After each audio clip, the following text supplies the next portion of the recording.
Right now we're seeing a lot of people who are say, oh, I just looked at 10 deals yesterday. They didn't even leave the house, so they didn't look at 10 deals. If you're not in the basement or the attic of all these properties or looking at the roof or checking the siding or making sure that there's not a wetlands preserve in the back, you're not doing anything. You're just playing video games, trying to pretend like you're an investor.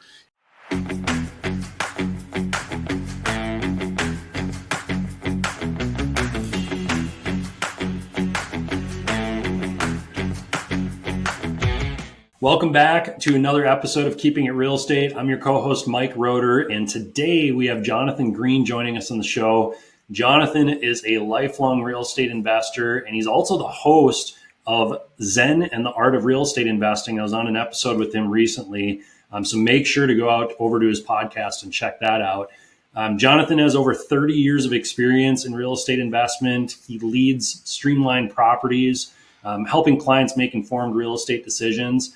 And he's also a certified life coach, as well as a national speaker. So with that, Jonathan, welcome to the show. Yeah, Mike, thanks for having me on. I loved having you on my show. So glad to hop on and return the favor, get a little dialogue with your audience. Most definitely. Well, I'm excited about this one. And I'd love for you to just start out by telling us a little bit about your background, how you got, it started in real estate investing and what you're up to today. Yeah, for sure. Yeah, I didn't really have a choice. My dad was an attorney, as was I, and as he just liked real estate. So as a child, I was literally going with him to look at foreclosures from the earliest time I can remember. So I had walked, hundreds of homes by the time well before 10 years old, whereas some people are still not walking enough homes. So I had a lot of experience just being inside real estate. He owned a lot of rental properties, and he would bring me around, introduce me to the tenants, talk to me about what landlording was. So I knew the tenants for, years before I became an adult, and then started to help manage the properties, figure out how to collect rent, watch my dad flip properties over the years. He was the type of person who would build a house, an insane house. Like, we would get everything that we wanted, my stepbrothers, my half sister and I. And then he would say, we're moving. And I'm like, what are you talking about? We have a full court basketball court. We have, an ice hockey rink. And he's like, would tell us how much he was going to make. And I'm like, okay, that makes sense. We were just like, can we get like 3 video games? Yes. Okay. Sounds like a good move, because he had already proven, like, when we go to the next house, we'll just do it again. So I think I learned, obviously, by doing it as a kid and going forward. And then eventually I started to put it in play myself. But the way that my dad advanced structured kind of life and tax consequences, I owned a lot of properties before I was 18 in trust. So I was very involved with properties, like, not just from a, hey, I'm standing inside of them, but from an ownership and, acquisition thing from all the way the time I was, could remember, 10 years old and up. That is incredible. I love that your dad, involved you in his business so early on. And I think, anyone listening to this, whether you own a business or you're doing a bunch of real estate or you're looking at your first deal or your first passive investment, get your kids involved to some extent. Talk to them about what you're looking at. Bring them to some events. All of that is just going to help, push their financial literacy in the right direction. So I absolutely love hearing that. Before we jumped onto this podcast, we were in the green room just talking a little bit about how you've sold off most of your properties. You haven't flipped in the last year, and typically you're flipping a couple properties, at once. Why is that? And what are you up to today, now that you've kind of pushed pause over the last year? Yeah. So, the trajectory of a lot of my investments started with my dad. So a lot of them, when he passed away, which was 20 years ago now, were left to my sister and I to manage. And over the years, my sister, as we got older, was like, I'd rather just bank all her money in index funds. So we just kind of selectively sold off many as we go. And then during the pandemic, prices were like high and we like to make money. So we're like, I guess now's the time. Like, let's take the hits, because I'm never a big 1031 person.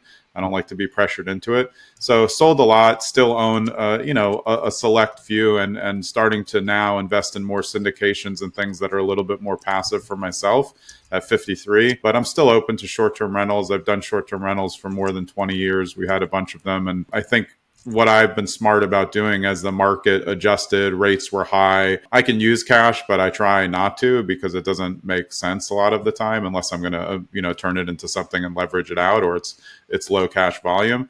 Is I'm extremely patient. So when a market is not the way that I want, I never stop looking. I'm looking every day for a year, but I'm not finding anything that makes sense for me. And until I identify a market outside of where I live, which is in New Jersey now, I'm not going to act until I know I'm going to be buying in a market. No matter what the product is, I want to be buying 2, 3, 4, 5 so I can cluster around each other. Mm-hmm. And given the fact that a lot of areas are up, I just haven't found the market that makes sense. But I'm about to start traveling to look for markets again. But I think, now moving forward, it's going to be a combination of a lot of syndications and then probably some things that would be a little bit more fun for me. I still like flipping.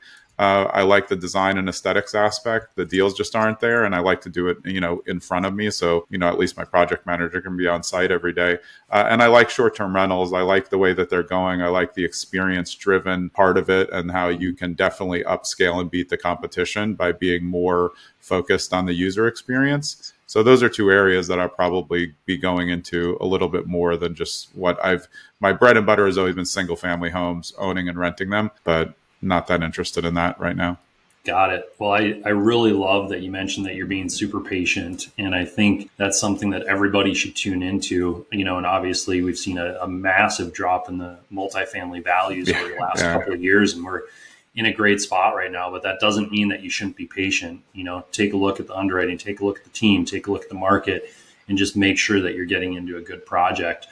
So I think that is crucial. And then I wanted to circle back. You said you're not a big 1031 exchange guy, and we get some questions about 1031 exchanges. So if someone sells a property, they 1031 exchange it over to another property, so that way they don't have the tax hit. And we've had a lot of individuals or investors forego the 1031 and take advantage of the bonus depreciation. Why don't you like 1031 exchanges? Are there a couple of different reasons?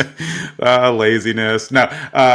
Yeah. So a lot of the properties were held for a long time. They were modified trust entities to begin with. So I have a little bit more leverage to depart with them. But even when I flip, the way that I look at a 1031 is like a snowball. So if I started now and was going to flip something small, I would start the snowball and then say, hey, whatever comes from this is going to continually be 1031. But the truth is, because I was diversified and had a family and I was running other businesses, I was never focused enough to have the time to want to be able to identify quickly, lock in on those properties, and then in a hot market, be sure that they're still available. I didn't want the time clock ticking on me to have to use my money. And then I don't like the money sitting with the intermediary where I can't use it because I have ideas or things that I want to do. So it's definitely not the best idea the way that I do it, but it's the way that I've done things just because I haven't honestly been prepared enough to walk into a 1031 and be effective at the time. That makes sense. And I think the thing that makes me a little bit nervous, and I've seen it happen before, is you're pressured into that time frame, kind of like you said. You have 45 days, to identify a few properties, and they have to be like kind. And so then all of a sudden you're forced into some investment that really doesn't make sense. And that's the thing. I don't want to choose because the timeline's telling me I need to choose to save on this. So I take the hits when they come. To be completely honest, I've been terrible at tax strategies my whole life, and my dad worked for the IRS.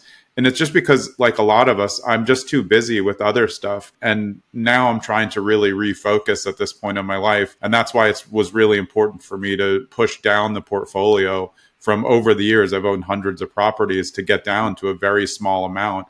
I'm also someone who never cared about doors. So when people, would ask me how many doors you own, I'm like, I don't know. It really depends what you count as a door. And what my percentage in a deal is, because I was in multiple different partnerships that weren't syndications. I guess because of the way I grew up, I was more of a millionaire next door philosophy than a showy person. So I never really bought into that, but I think now it's really like a regrouping time for me.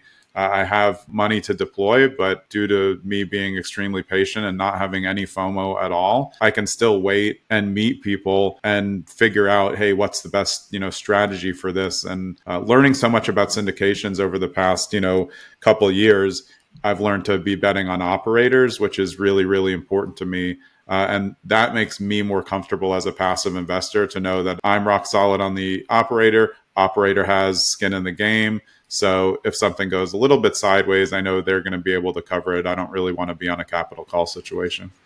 Yeah, that makes sense. And just circling back to the 1031 exchanges, I think it can be a great tool. So I'm not Yeah. saying write it off, Yeah, but me too. Me too.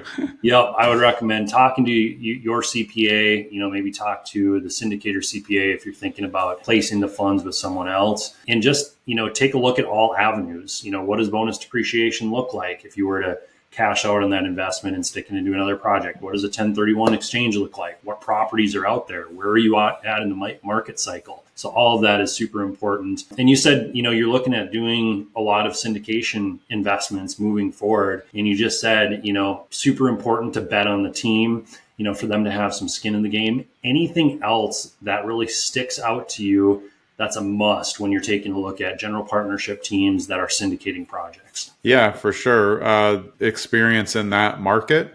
I'm really comfortable with people who are staying in a geographical location.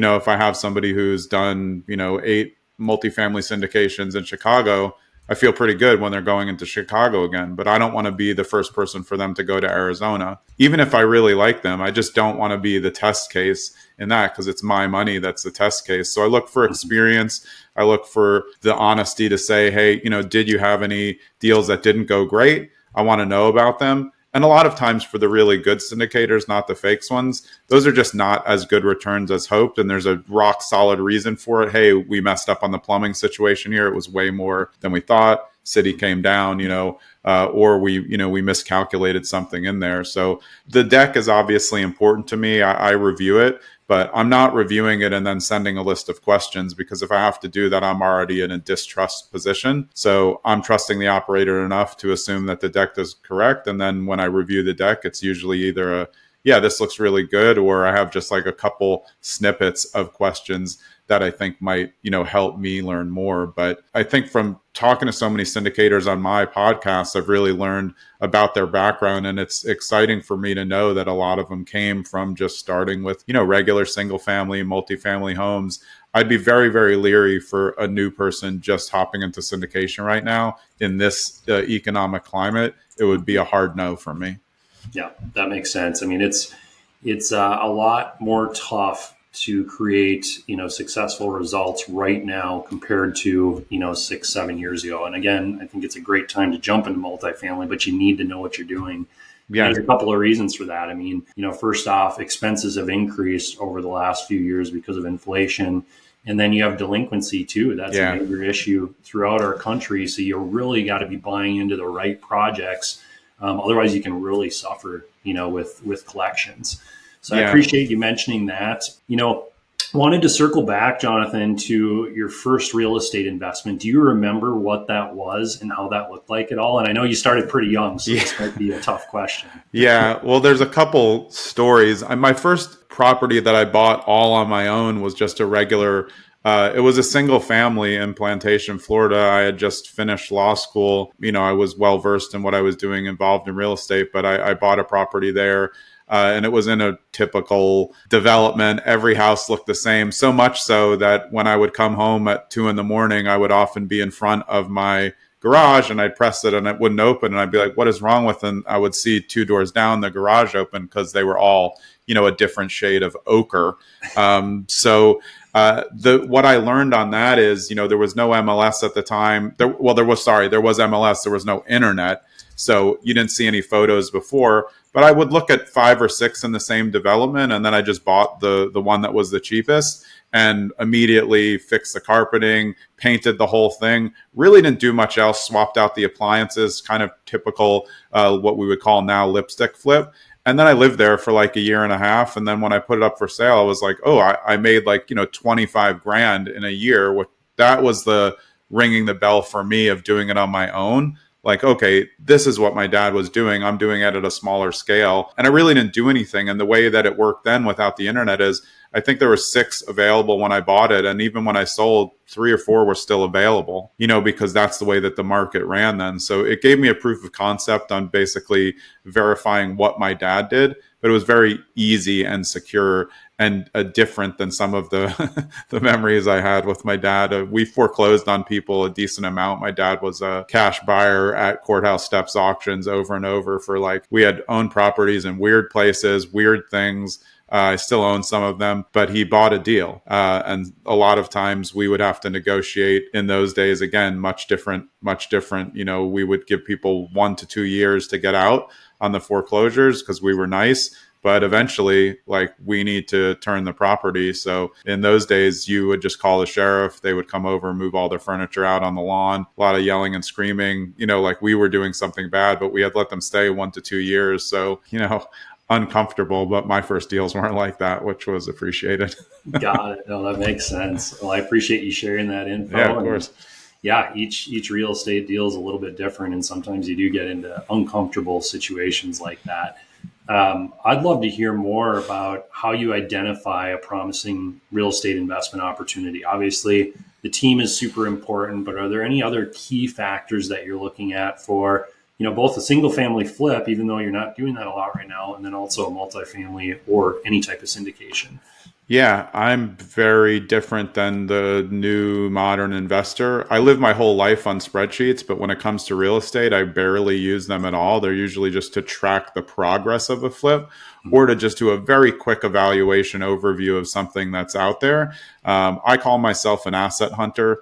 And that means that I'm much more focused on the actual asset, not only the building, but the land, the potential gentrification or change in the area, demographic research, and things like that. So the reason I was good as a single family home buyer is I knew neighborhoods because I would drive them all the time and I would understand where the breaks in the neighborhoods were. So if I saw that a market was hot, great, I would go 2 towns out in every direction and see what was out there and realize, like, wait, I could get a house that looks just as nice as this one for 150,000 less.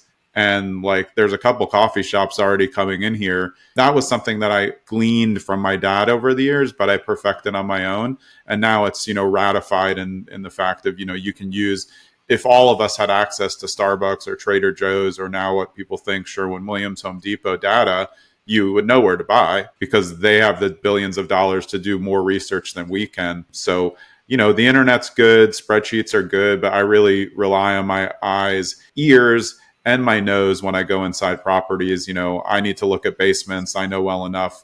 You know, right now we're seeing a lot of people who are say, oh, I just looked at 10 deals yesterday. They didn't even leave the house, so they didn't look at 10 deals. If you're not in the basement or the attic of all these properties or looking at the roof or checking the siding or making sure that there's not a wetlands preserve in the back, you're not doing anything. You're just playing video games, trying to pretend like you're an investor.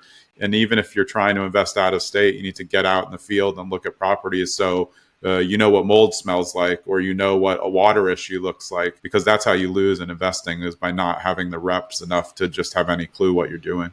Yep. No, it totally makes sense. And, you know, I'm sure you've been through your fair share of challenging projects, you know, Yeah. being an investor for 30 years. Can you discuss any challenging deal that you've been a part of and kind of how you overcame that challenge or what that did to the project success? Yeah. I mean, a couple come to mind. I mean, when I lived in Sarasota, I did a flip partnership with, you know, quote, friends at the time, but it turned out they were more leeches, I would say. So, you know, I was the money, they were the work. You know, that's a typical 50-50 partnership that you would do with a contracting team.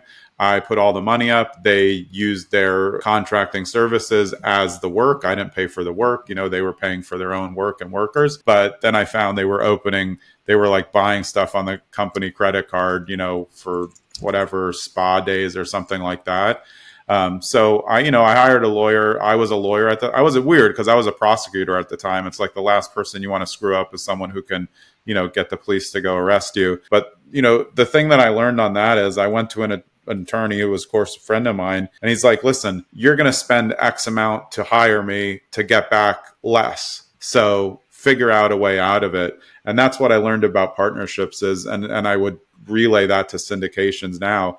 You know, I didn't know enough about them at the time. They seemed cool, but I didn't do enough of my own personal due diligence on, and I had seen other projects that they did, you know, and maybe it wasn't as much of an overstep, but for me, I'm like very, you know, type A. It's like if you step 1 foot over the line, it's not for me.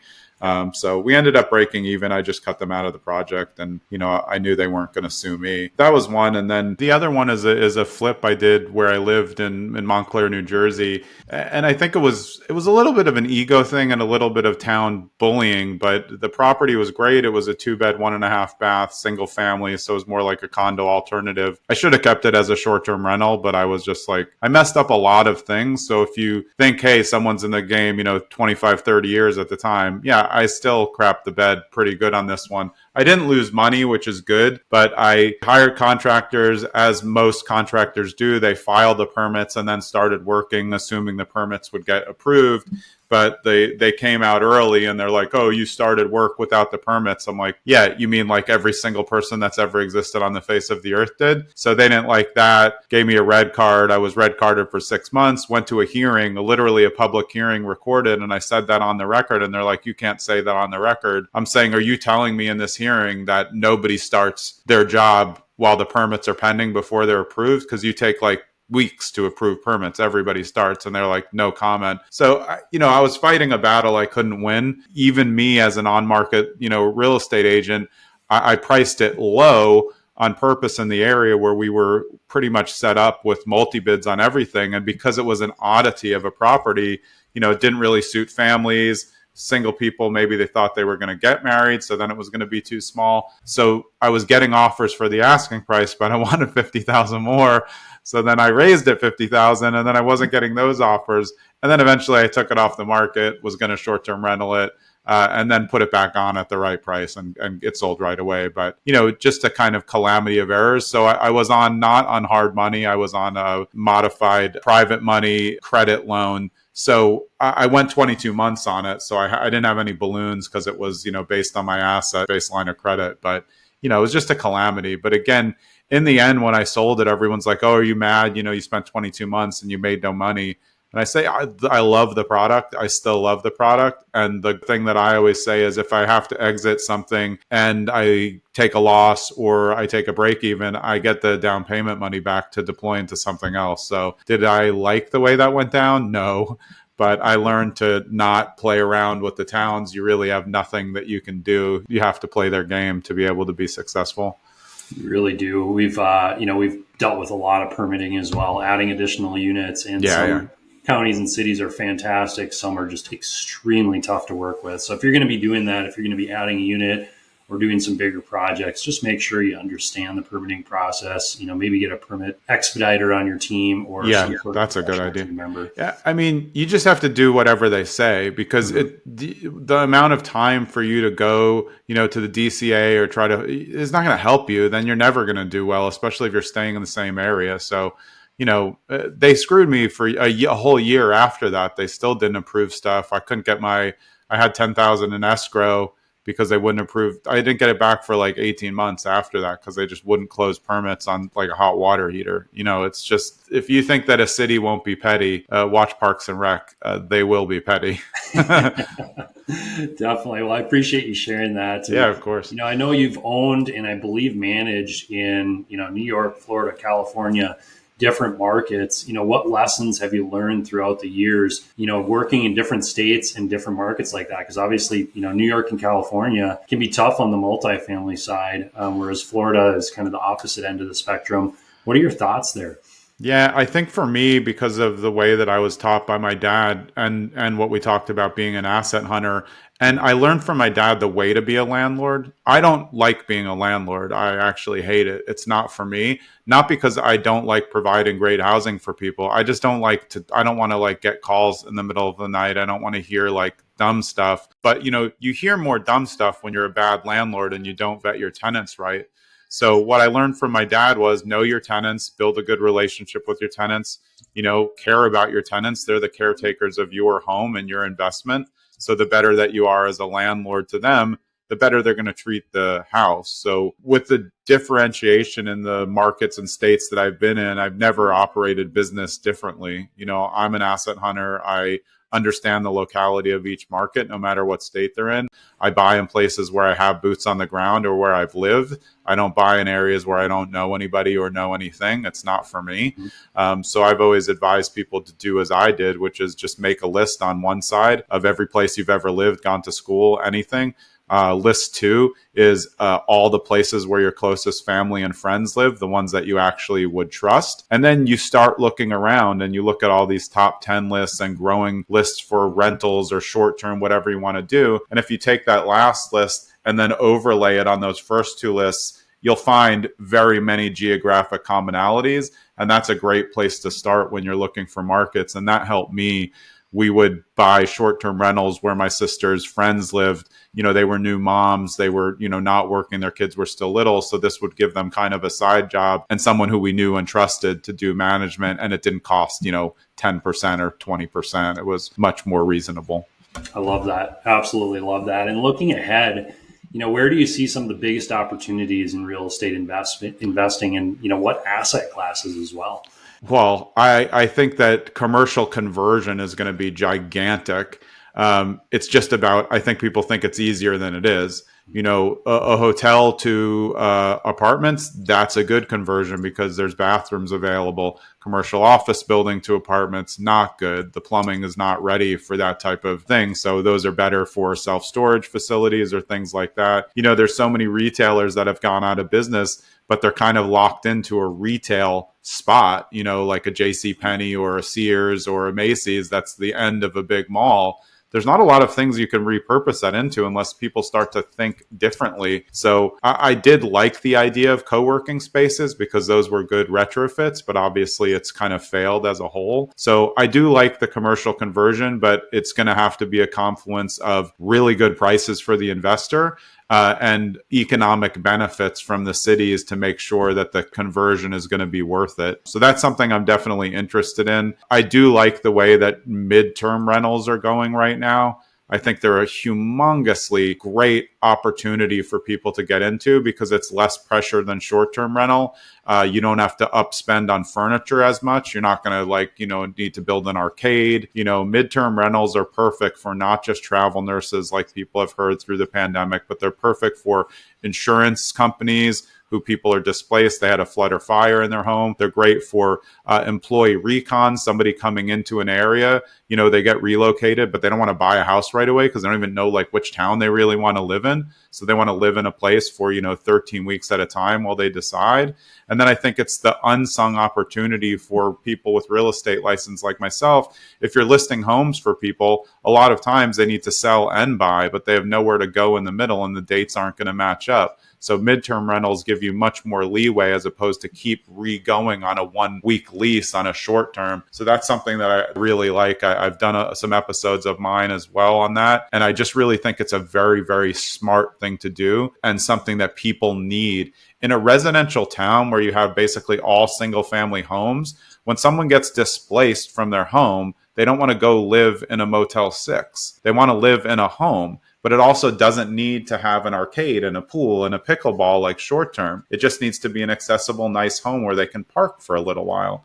So that's a real nice opportunity space that I think is getting a lot of press now. People are going to do it wrong. But I think any part of real estate, if you run it like a business, you'll be successful. Yeah, it seems like a great niche to get into. And, commercial conversions, I completely agree with you. We've seen some successful hotel to apartment conversions.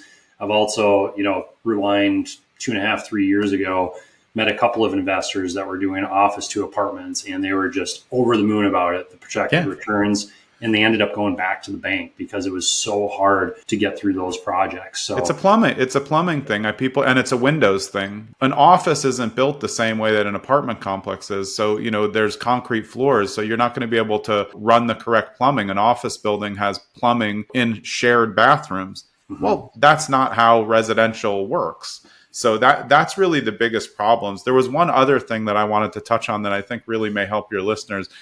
a lot of people are thinking house hacking now. It's a great option for first time buyers. Buy a multifamily or a single family. You're going to either room hack, or house hack the traditional way, live in one unit, rent the other units. But now with the kind of uplift of short term and midterm rentals, you could buy a 2-family or a 3-family, live in one side, and then you're going to upscale your income on the other side by doing either short term or midterm, where you can 1.5x to 3 to 4x your income on that side. And people don't realize that you can do this in literally anywhere. Any town has available, because hotels are on the decline, amenities are on the rise. So these options are available if you pick right. And I think that's a great way to not only hedge doing a house hack, but then be able to increase. Because right now with these rates, if you're house hacking, you're in a net negative. But if you want to get closer to net positive, you might want to consider adding that edge. And that is diversifying an asset inside of its own asset. That makes sense. Appreciate you sharing that. And yeah, sure. How about challenges? We talked about opportunities coming up. What challenges are you seeing in the industry, and how do we face those moving forward? Well, I mean, rates are obviously a challenge right now, especially if you're a new investor. If you're a new flipper now and you want hard money, you're going to be at like 15%, or you're going to be at like 12 with like 3-4 points. And I don't even think you're going to be at 12 actually. So I think rates are an issue, but anything that I can't control isn't an issue. It's just a learning curve for me to figure out where I'm going to go. So the way that I look at it, if rates are high, okay, that's going to push a lot of people out of the market. How can I use my experience to figure out where it's still going to be okay? And then there's going to be a windfall later. So if I'm buying now, I'm banking on the rates just getting in the 5s again, and then refinancing, and then making the windfall at that time. Rates are definitely a thing. Inventory is a huge issue right now everywhere. But if you're in the single family set, it should make sense. Why are people going to sell when they are on a 2.75 rate and they have to go buy a bigger house at 8? It's not a good sell for them to buy right now.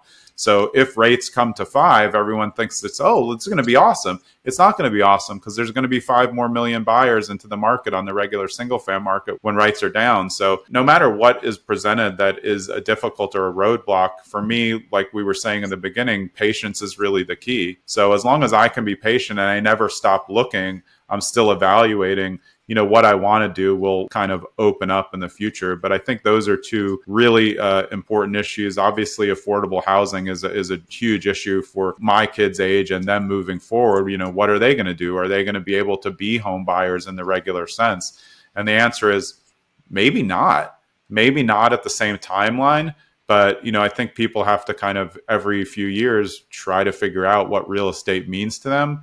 Is home ownership important? Yeah, I think it is, but I don't think it has to work for everyone. If you have a really high paying job and you're mobile, why would you buy a house to live in? You can be mobile and you can live wherever you want. So, I think it's really about kind of figuring out what you want out of it, what real estate means to you, because anything can feel like home, including a midterm rental, short-term rental.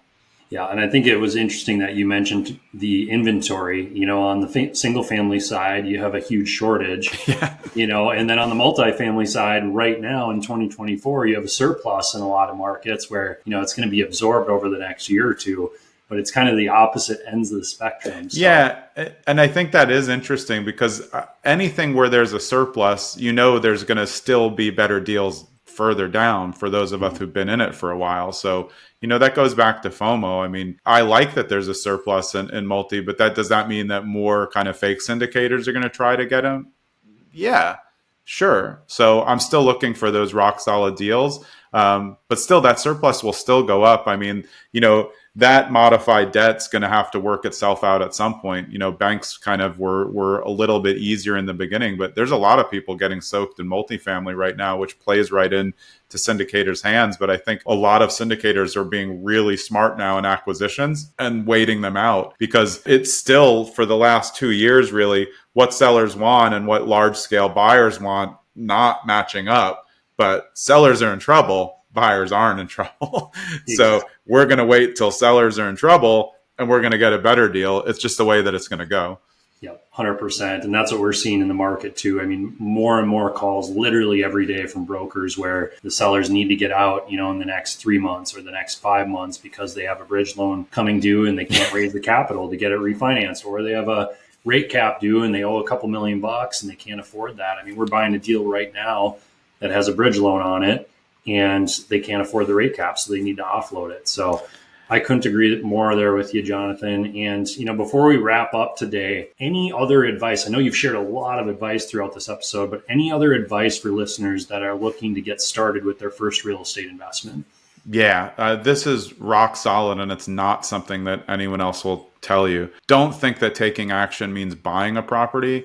That's not what taking action is. If you want to take action and start your journey, all you need to do is go to the same real estate meetup in your area every month or every week for the next 6 months to a year.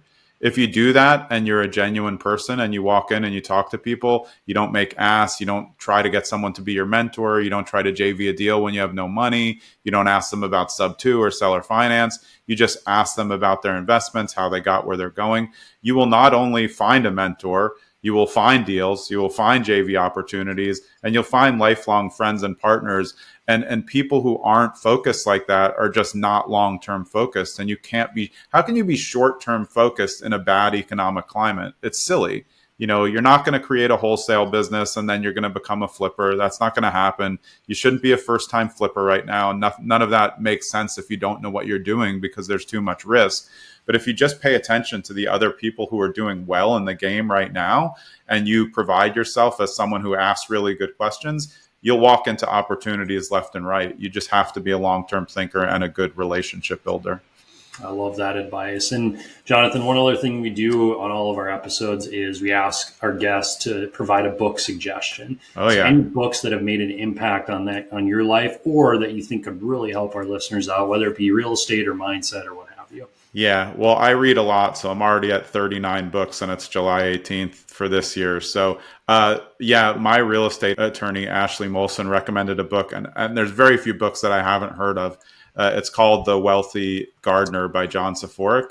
It is a real estate book, but it's a mindfulness and a little bit of a nature book, because it is about a garden and a gardening business.